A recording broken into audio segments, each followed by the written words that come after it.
Greetings. For today's topic, we'll be discussing funding Jamaica's national roadworks program and new international airports. And today's subject is to discuss, should Jamaica borrow the funds from China with a grace period to build their infrastructure for an expanded tourism industry that would enable the Jamaican economy to start growing by 10% per annum and doubling to US $30 billion by 2030.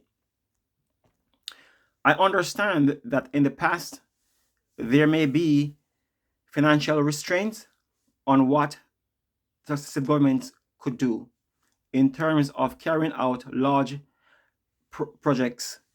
However, with the opportunities that now lay before us, particularly in tourism, we need to make the most of the Chinese before they move on. The Chinese does not need to stay in the Caribbean if it's going to cause too much trouble with the USA. The size of most Caribbean countries and the population of the Caribbean are insignificant to China in comparison to what the Chinese are doing in other countries and other continents around the world. Also, the other countries around the world don't need to worry about the USA when they are doing business with China. For example, large countries like India can currently buy oil from Russia irrespective of what the USA thinks. Other countries like Pakistan and many countries in Africa are doing business with Russia and China irrespective of what the USA thinks. However, the small island states in the Caribbean will need to be much more cautious when going against any USA sanctions on countries that the USA have issues with. Most Caribbean countries' economies relies on visitors from the USA or other NATO countries that gives the USA leverage over Caribbean countries, leverage that the USA has used against Jamaica in the 1970s. China knows that the USA is trying to start some kind of a Cold War with them so that they can put on more sanctions on China in an attempt to stop the Chinese economy from overtaking the American economy. Though China may appear to be responding to the USA with harsh words sometimes,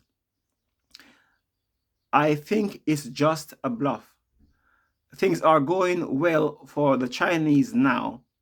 They don't want anything in the world to change much politically that would slow their growth. An example of how China could pull up and leave Jamaica is what happened when another communist country just pulled up and leave another Caribbean country in the 1960s. Russia was in Cuba in the 1960s, but just pulled up and left when it was causing too much trouble with the USA. In the words of Fidel Castro, Russia did not even tell Cuba that they were leaving. Russia just cleared up their nukes site and left. More on that, Google the Cuban Missile Crisis, and you'll see the information there. China are making friends in the Middle East with Saudi Arabia, Iran, and the rest.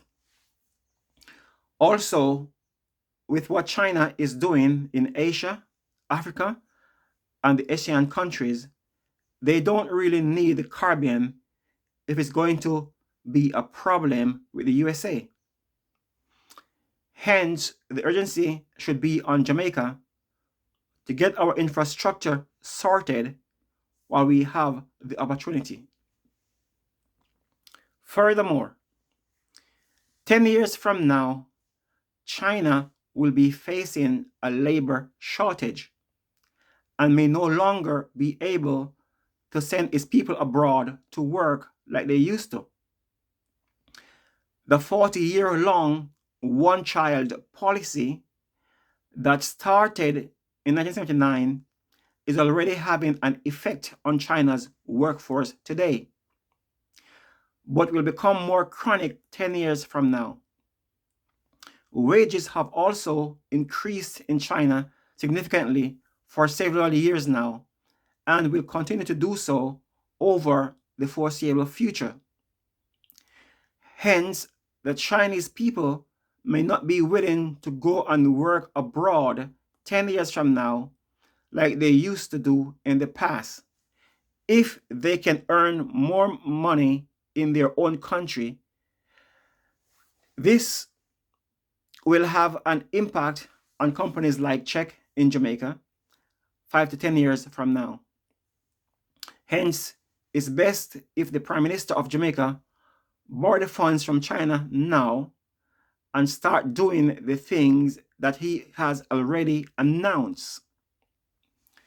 Let's try and complete all the infrastructures that the government has already announced in the next 3 to 5 years, while the government is planning the other set of infrastructures. The government may need to stipulate that Czech brings more equipment into the country that they will be able to work in all 14 parishes simultaneously.